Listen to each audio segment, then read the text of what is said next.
Bogmærker kan være meget nyttige og indeholder mange ekstra funktioner. For at indsætte et bogmærke skal man trykke på Ctrl+B eller vælge Tilføj i bogmærkepanelet. Så åbner bogmærke-dialogboksen, hvor man kan vælge et navn til bogmærket og tilføje skrevne noter eller lydnoter. For at optage en lydnote skal mikrofonen være tilsluttet. Placeringen af et bogmærke i læsevinduet bliver vist med et ikon og kan også indikeres ved hjælp af en ringetone, der fremkommer under læsningen.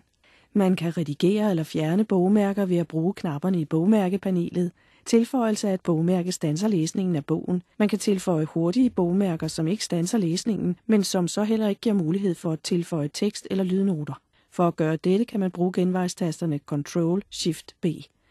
Måden en tekst bliver markeret på kan fuldt tilpasses. Man kan ændre markeringens farve, såvel som tekstens farve og skrifttypen. Markeringspositionen styrer, hvornår siden scroller ned for at vise mere tekst. Hvis man for eksempel vælger scroll til slutningen, så vil vinduet scrolle ned, når markeringen når til slutningen af den synlige tekst.